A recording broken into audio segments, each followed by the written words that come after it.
السلام علیکم ورحمۃ اللہ وبرکاتہ۔ تیمم کے بیان میں لکھتے ہیں کہ اگر کوئی جنگل میں ہے اور بالکل معلوم نہیں کہ پانی کہاں ہے، نہ وہاں کوئی ایسا آدمی ہے جس سے دریافت کرے، تو ایسے وقت تیمم کر لے۔ اور اگر کوئی آدمی مل گیا اور اس نے 1 میل شرعی کے اندر پانی کا پتہ بتایا اور گمان غالب ہوا کہ یہ سچا ہے، یہ آدمی تو نہیں ملا، لیکن کسی نشانی سے خود اس کا جی کہتا ہے کہ یہاں 1 میل شرعی کے اندر کہیں پانی ضرور ہے، تو پانی کا اس قدر تلاش کرنا کہ اس کو اور اس کے ساتھیوں کو کسی قسم کی تکلیف اور حرج نہ ہو ضروری ہے۔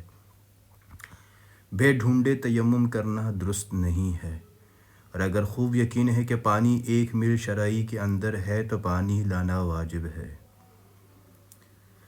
میل شرعی انگریزی سے ذرا زیادہ ہوتا ہے، یعنی انگریزی 1 میل پورا اور اس کا 8واں حصہ، یہ سب مل کر 1 میل شرعی ہوتا ہے۔ اگر پانی کا پتہ چل گیا لیکن پانی 1 میل دور ہے تو اتنی دور حصہ یہ سب مل کر 1 میل شرعی حصہ ہوتا ہے۔ اگر کوئی آبادی سے 1 میل کے فاصلے پر ہو اور 1 میل سے قریب کہیں پانی نہ ملے تو بھی تیمم کر لینا درست ہے، چاہے مسافر ہو یا مسافر نہ ہو، تھوڑی دور جانے کے لیے نکلے ہوں۔ اگر راہ میں کنواں تو مل گیا، لوٹا ڈورا پاس نہیں ہے، اس لیے کنویں سے پانی نہیں نکال سکتے، نہ کسی اور سے مانگے مل سکتا ہے، تو بھی تیمم درست ہے۔ اگر کہیں پانی مل گیا لیکن بہت تھوڑا ہے، تو اگر اتنا ہو کہ ایک دفعہ منہ اور دونوں ہاتھ پھیر دھو سکے تو تیمم کرنا درست نہیں ہے، بلکہ ایک دفعہ ان چیزوں کو دھوئے اور سر کا مسح کر لے اور کلی وغیرہ کرنا یعنی وضو کی سنتیں چھوڑ دے، اور اگر اتنا بھی نہ ہو تو تیمم کر لے۔ اگر بیماری کی وجہ سے پانی نقصان کرتا ہو کہ اگر وضو یا غسل کرے گا تو بیماری بڑھ جائے گی یا دیر میں اچھی ہوگی، تب بھی تیمم درست ہے۔ لیکن اگر ٹھنڈا پانی نقصان کرتا ہو اور گرم پانی نقصان نہ کرے تو گرم پانی سے غسل کرنا واجب ہے، البتہ اگر ایسی جگہ ہے کہ گرم پانی نہیں مل سکتا تو تیمم کرنا درست ہے۔ اگر پانی قریب ہے یعنی یقیناً 1 میل سے کم دور ہے تو تیمم کرنا درست نہیں، جا کر پانی لانا اور وضو کرنا واجب ہے۔ مردوں سے شرم کی وجہ سے یا پردہ کی وجہ سے پانی لینے کو نہ جانا اور تیمم کر لینا درست نہیں۔ ایسا پردہ جس میں شریعت کا کوئی حکم چھوٹ جائے ناجائز اور حرام ہے۔ برقع اوڑھ کر یا سارے بدن پر چادر لپیٹ کر جانا واجب ہے، البتہ لوگوں کے سامنے بیٹھ کر وضو نہ کرے اور ان کے سامنے منہ ہاتھ نہ کھولے۔ جب تک پانی سے وضو نہ کر سکے برابر تیمم کرتے رہیں، چاہے جتنے دن گزر جائیں، کچھ خیال اور وسوسہ نہ لائیں۔ جتنی پاکی وضو اور غسل کرنے سے ہوتی ہے اتنی ہی پاکی تیمم سے بھی ہو جاتی ہے، یہ نہ سمجھے کہ تیمم سے اچھی طرح پاک نہیں ہوتی۔ اگر پانی مول بکتا ہے تو اگر اس کے پاس دام نہ ہوں تو تیمم کر لینا درست ہے، اور اگر دام پاس ہوں اور راستے میں کرایہ بھاڑے کی جتنی ضرورت پڑے گی اس سے زیادہ بھی ہے تو خریدنا واجب نہیں، تیمم کر لینا درست ہے۔ اور اگر کرایہ وغیرہ راستے کے خرچ سے زیادہ دام نہیں ہے تو بھی خریدنا واجب نہیں، تیمم کر لینا درست ہے۔ اگر کہیں اتنی سردی پڑتی ہو اور برف کٹتی ہو کہ نہانے سے مر جانے یا بیمار ہونے کا خوف اور رضاعی لحاف وغیرہ کوئی ایسی چیز بھی نہیں کہ نہا کر اس میں گرم ہو جائیں، تو ایسی مجبوری کے وقت تیمم کر لینا درست ہے۔ اگر کسی کے آدھے سے زیادہ بدن پر زخم ہو یا چیچک نکلی ہو تو نہانا واجب نہیں بلکہ تیمم کر لے۔ اگر کسی میدان میں تیمم کر کے نماز پڑھ لی اور پانی وہاں سے قریب ہی تھا لیکن اس کو خبر نہ تھی تو تیمم اور نماز دونوں درست ہیں، جب معلوم ہو دہرانا ضروری نہیں۔ اگر سفر میں کسی اور کے پاس پانی ہو تو اپنے جی کو دیکھے، اگر اندر سے دل کہتا ہو کہ اگر مانگوں گی تو پانی مل جائے گا تو بے مانگے ہوئے تیمم کرنا درست نہیں، اور اگر اندر سے دل یہ کہتا ہو کہ مانگے سے وہ شخص پانی نہیں دے گا تو بے مانگے بھی تیمم کر کے نماز پڑھ لینا درست ہے۔ لیکن اگر نماز کے بعد اس سے پانی مانگا اور اس نے دے دیا تو نماز کو دہرانا پڑے گا۔ اگر زمزم کا پانی زمزمی میں بھرا ہوا ہے تو تیمم کرنا درست نہیں۔ زمزمیوں کو کھول کر اس پانی سے نہانا اور وضو کرنا واجب ہے۔ کسی کے پاس پانی تو ہے لیکن راستہ ایسا خراب ہے کہ کہیں پانی نہیں مل سکتا، اس لیے راہ میں پیاس کے مارے تکلیف اور ہلاکت کا خوف ہو تو وضو نہ کرے، تیمم کر لینا درست ہے۔ اگر غسل کرنا نقصان کرتا ہو اور وضو نقصان نہ کرے تو غسل کی جگہ تیمم کر لے۔ پھر اگر تیمم غسل سے پہلے کوئی بات وضو توڑنے والی بھی پائی گئی اور پھر غسل کا تیمم کیا ہو تو بھی تیمم غسل و وضو دونوں کے لیے کافی ہے۔ تیمم کرنے کا طریقہ یہ ہے کہ دونوں ہاتھ پاک زمین پر ماریں اور سارے منہ پر مل لے، پھر دوسری دفعہ پاک زمین پر دونوں ہاتھ ماریں اور دونوں ہاتھ پر کوہنی سمیت ملیں۔ اگر کسی کی چوڑیاں کنگنوں وغیرہ کے درمیان اچھی طرح ملیں، اگر اس کے گمان میں بال برابر بھی کوئی جگہ چھوٹ جائے گی تو تیمم نہ ہوگا۔ انگوٹھی چھلے اتار ڈالیں تاکہ کوئی جگہ چھوٹ نہ جائے، انگلیوں میں خلال کر لیں۔ جب یہ دونوں چیزیں کر لیں تو تیمم ہو گیا۔ پاک مٹی پر ہاتھ مار کر ہاتھ جاڑ ڈالے تاکہ باہوں اور منہ پر بھبوت نہ لگ جائے اور صورت نہ بگڑے۔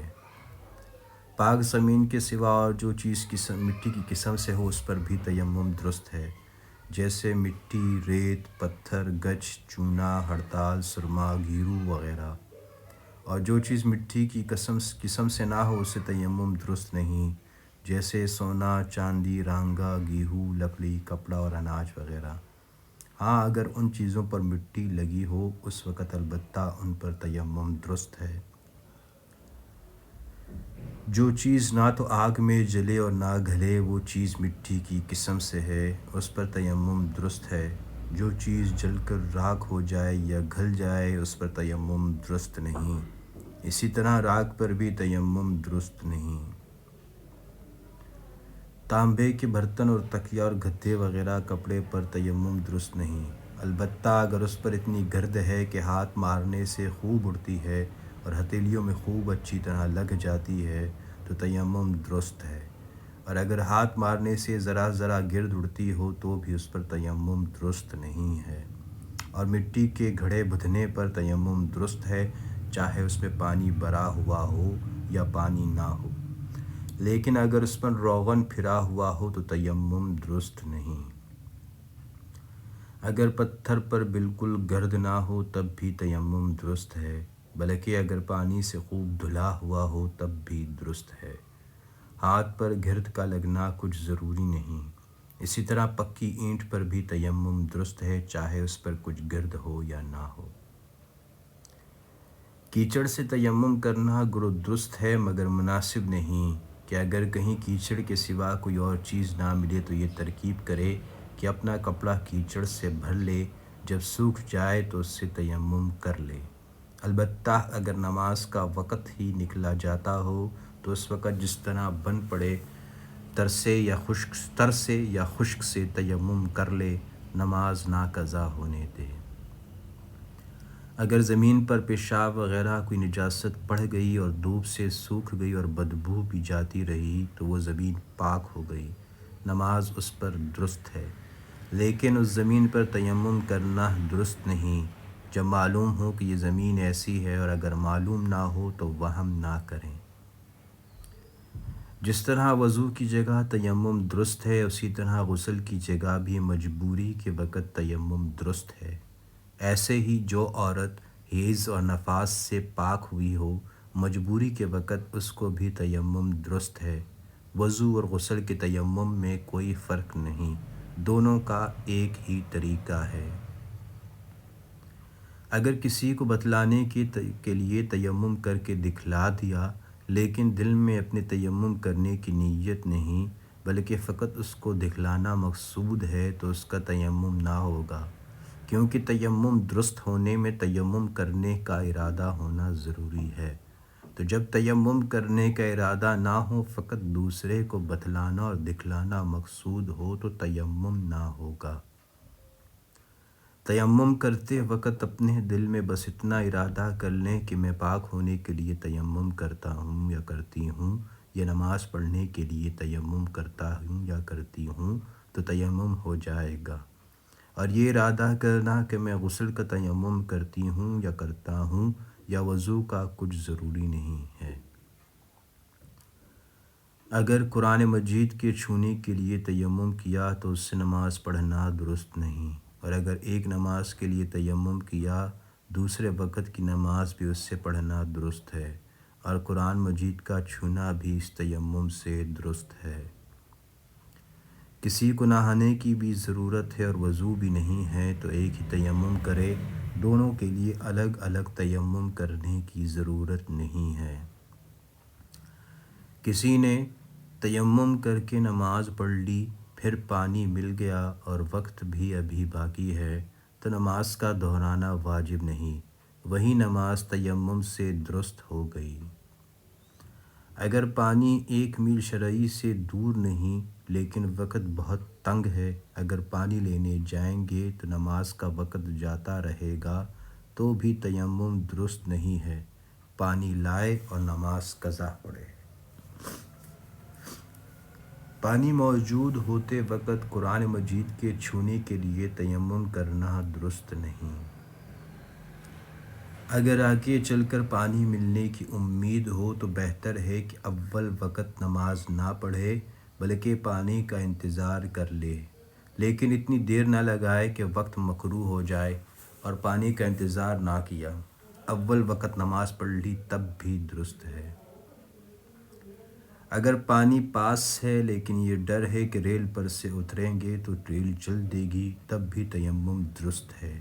یا سانپ وغیرہ کوئی جانور پانی کے پاس ہے جس سے پانی نہیں مل سکتا تو بھی تیمم درست ہے۔ اسباب کے ساتھ پانی بندھا تھا لیکن یاد نہیں رہا اور تیمم کر کے نماز پڑھ لی، پھر یاد آیا کہ میرے اسباب میں تو پانی بندھا ہوا ہے تو اب نماز کا دہرانا واجب نہیں۔ جتنی چیزوں سے وضو ٹوٹ جاتا ہے ان سے تیمم بھی ٹوٹ جاتا ہے، اور پانی مل جانے سے بھی تیمم ٹوٹ گیا۔ اسی طرح اگر تیمم کر کے آگے چلے اور پانی 1 میل شرعی سے کم فاصلہ پر رہ گیا تو بھی تیمم ٹوٹ گیا۔ اگر وضو کا تیمم ہے تو وضو کے موافق پانی ملنے سے تیمم ٹوٹے گا، اور غسل کا تیمم ہے تو جب غسل کے موافق پانی ملے گا تب تیمم ٹوٹے گا، اور اگر پانی کم ملا تو تیمم نہیں ٹوٹا۔ اگر راستے میں پانی ملا لیکن اس کو پانی کی کچھ خبر نہ ہوئی اور معلوم نہ ہوا کہ یہاں پانی ہے تو بھی تیمم نہیں ٹوٹا۔ اسی طرح اگر راستہ میں پانی ملا اور معلوم بھی ہو گیا لیکن ریل پر سے نہ اتر سکے تو بھی تیمم نہیں ٹوٹا۔ اگر بیماری کی وجہ سے تیمم کیا ہے تو جب بیماری جاتی رہے کہ وضو اور غسل نقصان نہ کرے تو تیمم ٹوٹ جائے گا، اب وضو کرنا اور غسل کرنا واجب ہے۔ پانی نہیں ملا اس وجہ سے تیمم کر لیا، پھر ایسی بیماری ہو گئی جس سے پانی نقصان کرتا ہے، پھر بیماری کے بعد پانی مل گیا تو اب تیمم باقی نہیں رہا، جو پانی نہ ملنے کی وجہ سے کیا تھا پھر سے تیمم کرے۔ اگر نہانے کی ضرورت تھی اس لیے غسل کیا لیکن ذرا سا بدن سوکھا رہ گیا اور پانی ختم ہو گیا تو ابھی وہ پاک نہیں ہوئے، اس لیے تیمم کر لینا چاہیے۔ جب کہیں پانی ملے تو اتنی سوکھی جگہ کو دھو لے، پھر سے نہانے کی ضرورت نہیں۔ اگر ایسے وقت پانی ملا کہ وضو بھی ٹوٹ گیا تو اس سوکھی جگہ کو پہلے دھو لے اور وضو کے لیے تیمم کر لے، اور اگر پانی اتنا کم ہے کہ وضو تو ہو سکتا ہے لیکن وہ سوکھی جگہ اپنے پانی میں نہیں دھل سکتی تو وضو کرے اور اس سوکھی جگہ کے واسطے غسل کا تیمم کر لے۔